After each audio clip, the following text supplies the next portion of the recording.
Hello guys, welcome back to my YouTube channel. Guys, आज का video बहुत ही important होने वाला है क्योंकि आज हम बात करने वाले हैं रेलवे भर्ती परीक्षा 2026 के लिए सामान्य अध्ययन के कुछ ऐसे महत्वपूर्ण प्रश्नों की जो लगातार परीक्षाओं पूछे जाते हैं। साथियों, ये सभी क्वेश्चन आपकी आगामी परीक्षा railway NTPC, railway group D, RPF constable, railway technician, Uttar Pradesh police या एसएससी जीडी के लिए अति महत्वपूर्ण होंगे। साथियों, यदि आप किसी भी गवर्नमेंट एग्जाम की तैयारी करते हैं तो यह वीडियो आपके लिए बहुत ही इंपॉर्टेंट होगा।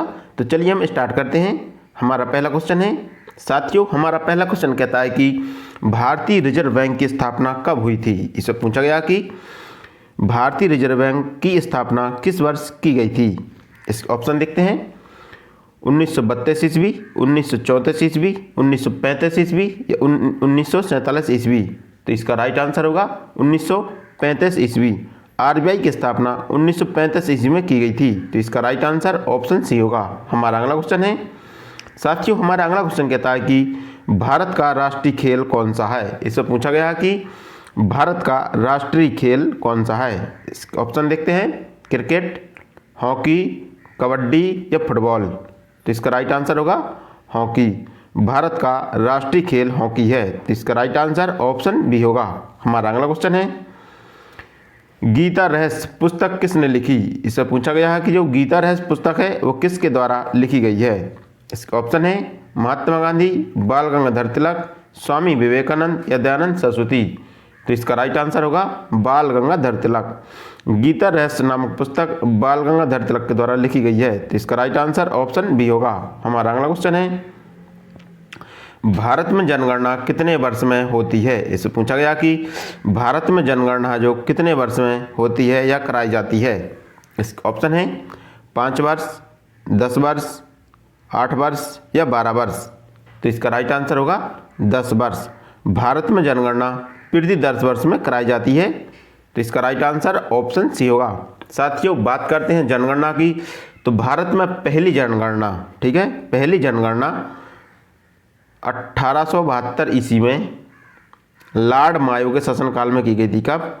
लॉर्ड मायो के शासनकाल में की गई थी। और बात करें भारत में नियमित जनगणना कब कराई गई, तो भारत में नियमित जनगणना 1881 ईस्वी में लॉर्ड रिपन के शासनकाल में कराई गई थी। किसके शासनकाल में? लॉर्ड रिपन के शासनकाल में नियमित जनगणना कराई गई थी। और स्वतंत्र भारत की पहली जनगणना 1951 ईस्वी में कराई गई थी। ठीक है, स्वतंत्र भारत की पहली जनगणना 1951 ईस्वी में कराई गई थी। और भारत में पहली जनगणना 1872 ईस्वी में लॉर्ड मायो के शासनकाल में कराई गई थी। और भारत में नियमित जनगणना लॉर्ड रिपन के शासनकाल में कराई गई थी।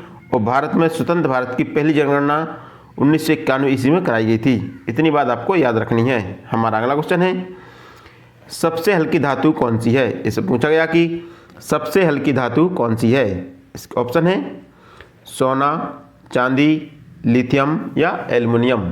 तो इसका राइट आंसर होगा लिथियम। लिथियम सबसे हल्की धातु है। तो इसका राइट आंसर ऑप्शन सी होगा। हमारा अगला क्वेश्चन है, प्रधानमंत्री जन धन योजना की शुरुआत कब हुई थी। इसे पूछा गया कि प्रधानमंत्री जन धन योजना की शुरुआत कब की गई थी। इसका ऑप्शन है 2012 में, 2014 में, 2016 में या 2018 में। तो इसका राइट आंसर होगा 2014 में। प्रधानमंत्री जन धन योजना की शुरुआत 28 अगस्त 2014 में शुरू की गई थी। कब की गई थी? 28 अगस्त 2014 में प्रधानमंत्री जन धन योजना की शुरुआत की गई थी। तो इसका राइट आंसर ऑप्शन बी होगा। हमारा अगला क्वेश्चन है, भारत का पहला स्वदेशी विमान वाहक पोत कौन सा है। इससे पूछा गया कि भारत का पहला स्वदेशी विमान वाहक पोत कौन सा है। इसका ऑप्शन है INS Virat, INS Vikrant, INS Vikramaditya या INS चेन्नई। तो इसका राइट आंसर होगा INS विक्रांत। भारत का पहला स्वदेशी विमान वाहक पोत INS विक्रांत है। तो इसका राइट आंसर ऑप्शन बी होगा। हमारा अगला क्वेश्चन है, हाल ही में G20 की अध्यक्षता किस देश ने की। इससे पूछा गया कि G20 की अध्यक्षता किस देश के द्वारा की गई थी। इसका ऑप्शन है जापान, भारत, ब्राज़ील या इटली। तो इसका राइट आंसर होगा भारत। हाल ही में G20 की अध्यक्षता भारत के द्वारा की गई है। तो इसका राइट आंसर ऑप्शन बी होगा। हमारा अगला क्वेश्चन है, मेक इन इंडिया अभियान किस वर्ष शुरू हुआ था। इससे पूछा गया कि मेक इन इंडिया अभियान की शुरुआत कब की गई थी? इसका ऑप्शन है 2012 में, 2013 में, 2014 में या 2015 में। तो इसका राइट आंसर होगा 2014 में। मेक इन इंडिया अभियान की शुरुआत 25 सितंबर 2014 में की गई थी। कब की गई थी? 25 सितंबर 2014 में मेक इन इंडिया अभियान की शुरुआत की गई थी। तो इसका राइट आंसर ऑप्शन सी होगा। हमारा अगला क्वेश्चन है, भारत का सबसे बड़ा रेलवे जोन कौन सा है? इससे पूछा गया कि भारत का सबसे बड़ा रेलवे जोन कौन सा है? इसका ऑप्शन है central railway, eastern railway, northern railway या साउथ ईस्ट सेंट्रल रेलवे। तो इसका राइट आंसर होगा नॉर्दर्न रेलवे। भारत का सबसे बड़ा रेलवे जोन नॉर्दर्न रेलवे है। तो इसका राइट आंसर ऑप्शन सी होगा। हमारा अगला क्वेश्चन है, सिंधु घाटी सभ्यता का सबसे बड़ा नगर कौन सा था? इससे पूछा गया कि सिंधु घाटी सभ्यता का सबसे बड़ा नगर कौन सा था? इसका ऑप्शन है हड़प्पा, मोहनजोदड़ो, लोथल या कालीबंगा। तो इसका राइट आंसर होगा मोहनजोदड़ो। हड़प्पा सभ्यता का सबसे बड़ा नगर मोहनजोदड़ो था। तो इसका राइट आंसर ऑप्शन बी होगा। हमारा अगला क्वेश्चन है, वैदिक काल में सभा और समिति किससे संबंधित थी? इससे पूछा गया कि जो वैदिक काल में सभा और समिति थी वो किससे संबंधित थी? इसका ऑप्शन है धार्मिक संस्थाएं थीं, आर्थिक सभाएं थीं, राजनीतिक संस्था थी या सामाजिक संस्था थी। तो इसका राइट आंसर होगा राजनीतिक संस्था।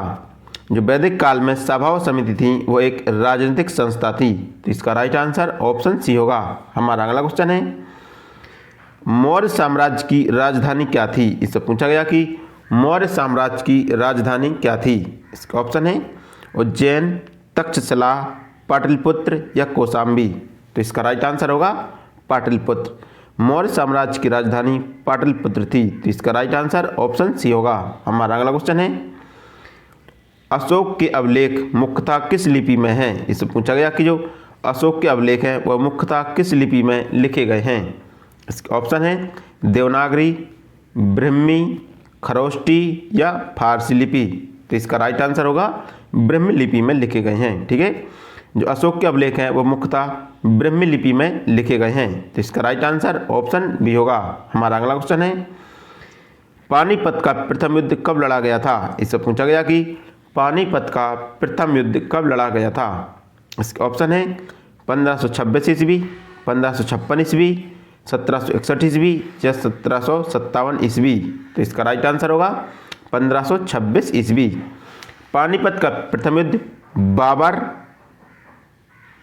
और इब्राहिम लोदी के बीच लड़ा गया था। किसके बीच? बाबर और इब्राहिम लोदी के बीच लड़ा गया था। इस युद्ध में बाबर विजय हुआ था और इब्राहिम लोदी पराजित हुआ था। तो पानीपत का प्रथम युद्ध 1526 ईस्वी में लड़ा गया था। तो इसका राइट आंसर ऑप्शन ए होगा। हमारा अगला क्वेश्चन है, अकबर का वास्तविक संरक्षक कौन था? इससे पूछा गया कि जो अकबर का वास्तविक संरक्षक गुरु था वह कौन था?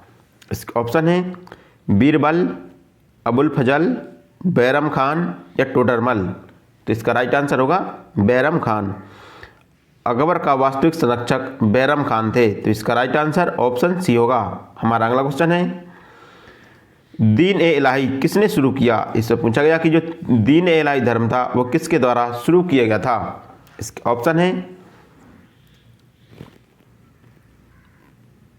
बाबर, हुमायूं, अकबर या जहांगीर। तो इसका राइट आंसर होगा अकबर। दीन ए इलाही धर्म की शुरुआत अकबर के द्वारा की गई थी। तो इसका राइट आंसर ऑप्शन सी होगा। हमारा अगला क्वेश्चन है, 1857 के विद्रोह का तत्कालिक कारण क्या था? इससे पूछा गया है कि 1857 के विद्रोह का तत्कालिक कारण क्या था? इसका ऑप्शन है आर्थिक शोषण, ड्रिफ्टिंग ऑफ लैप्स, चर्बी वाले कारतूस या भारी कर। तो इसका राइट आंसर होगा चर्बी लगे कारतूस। ठीक है, 1857 का तत्कालिक कारण था चर्बी वाले लगे कारतूस थे। ठीक है, जो 1857 की क्रांति के मुख्य कारण बने थे। तो इसका राइट आंसर ऑप्शन सी होगा। हमारा अगला क्वेश्चन है, भारत छोड़ो आंदोलन किस वर्ष शुरू हुआ था? इससे पूछा गया कि भारत छोड़ो आंदोलन की शुरुआत किस वर्ष की गई थी? इसका ऑप्शन है 1920 ईस्वी, 1930 ईस्वी, 1942 ईस्वी या 1947 ईस्वी। तो इसका राइट आंसर होगा 1942 ईस्वी। भारत छोड़ो आंदोलन की शुरुआत 1942 ईस्वी में की गई थी। तो इसका राइट आंसर ऑप्शन सी होगा। हमारा अगला क्वेश्चन है, भारतीय राष्ट्रीय कांग्रेस की स्थापना किस वर्ष हुई थी। इससे पूछा गया कि भारतीय राष्ट्रीय कांग्रेस की स्थापना किस वर्ष की गई थी। इसका ऑप्शन है 1850 ईस्वी, 1905 ईस्वी, 1915 ईस्वी या 1920 ईस्वी। तो इसका राइट आंसर होगा 1885 ईस्वी। भारतीय राष्ट्रीय कांग्रेस की स्थापना 1885 ईस्वी में ए.ओ. ह्यूम के द्वारा की गई थी। किसके द्वारा? ए.ओ. ह्यूम के द्वारा भारतीय राष्ट्रीय कांग्रेस की स्थापना की गई थी। साथियों, भारतीय राष्ट्रीय कांग्रेस की स्थापना के समय भारत के गवर्नर वायसराय लॉर्ड डफरिन थे। कौन थे? लॉर्ड डफरिन थे। कौन थे? लॉर्ड डफरिन के समय भारतीय राष्ट्रीय कांग्रेस की स्थापना की गई थी। हमारा अगला क्वेश्चन है, अजंता की गुफाएं किस राज्य में स्थित है। इससे पूछा गया कि जो अजंता की गुफाएं हैं वह किस राज्य में स्थित हैं। इसका ऑप्शन है मध्य प्रदेश, महाराष्ट्र, उड़ीसा या कर्नाटक। तो इसका राइट आंसर होगा महाराष्ट्र। अजंता की गुफाएं महाराष्ट्र में स्थित हैं। तो इसका राइट आंसर ऑप्शन बी होगा। हमारा अगला क्वेश्चन है, सांची स्तूप का निर्माण किसने करवाया था। इससे पूछा गया कि जो सांची का स्तूप है उसका निर्माण किसके द्वारा कराया गया था। इसका ऑप्शन है कनिष्क, अशोक, हर्षवर्धन या चंद्रगुप्त मौर्य। तो इसका राइट आंसर होगा सम्राट अशोक। सांची का स्तूप है जो विदिशा मध्य प्रदेश में स्थित है। कहाँ पर? विदिशा मध्य प्रदेश में स्थित है और इसका निर्माण अशोक के द्वारा कराया गया था। तो इसका राइट आंसर ऑप्शन बी होगा। हमारा अगला क्वेश्चन है, कथकली नृत्य किस राज्य से संबंधित है। इससे पूछा गया कि कथकली नृत्य है वह किस राज्य से संबंधित है। ऑप्शन है तमिलनाडु, कर्नाटक, केरल या आंध्र प्रदेश। तो इसका राइट आंसर होगा केरल। कथकली नृत्य केरल से संबंधित है। तो इसका राइट आंसर ऑप्शन सी होगा। साथियों, बात करें अन्य राज्यों के प्रमुख नृत्य की, जैसे कि आंध्र प्रदेश का प्रमुख नृत्य या शास्त्रीय नृत्य है कुचिपुड़ी। ठीक है, कुचिपुड़ी ये आंध्र प्रदेश का शास्त्रीय नृत्य है। भरतनाट्यम तमिलनाडु का है। कहाँ का? तमिलनाडु का भरतनाट्यम है। ठीक है, और एक है कथक। ठीक है, कथक है जो उत्तर प्रदेश का है। ठीक है, कथक है जो उत्तर प्रदेश का शास्त्रीय नृत्य है। हमारा अगला क्वेश्चन है, कथकली नृत्य किस राज्य से संबंधित है। इसे पूछा गया कि जो कथकली नृत्य है वो किस राज्य से संबंधित है। इसका ऑप्शन है तमिलनाडु, कर्नाटक, केरल या आंध्र प्रदेश। तो इसका राइट आंसर होगा केरल। कथकली नृत्य केरल से संबंधित है। तो इसका राइट आंसर ऑप्शन सी होगा। हमारा अगला क्वेश्चन है, रामचरितमानस के रचयिता कौन है। इससे पूछा गया कि रामचरितमानस के रचयिता कौन है। इसका ऑप्शन है सूरदास, तुलसीदास, कबीर या मीराबाई। तो इसका राइट आंसर होगा तुलसीदास। रामचरितमानस की रचना तुलसीदास के द्वारा की गई है। तो इसका राइट आंसर ऑप्शन बी होगा। हमारा अगला क्वेश्चन है, भारतीय संविधान लागू हुआ था। इससे पूछा गया कि भारतीय संविधान कब लागू हुआ था। इसका ऑप्शन है 15 अगस्त 1947, 26 नवंबर 1949, 26 जनवरी 1950 या 2 अक्टूबर 1950। तो इसका राइट आंसर होगा 26 जनवरी 1950।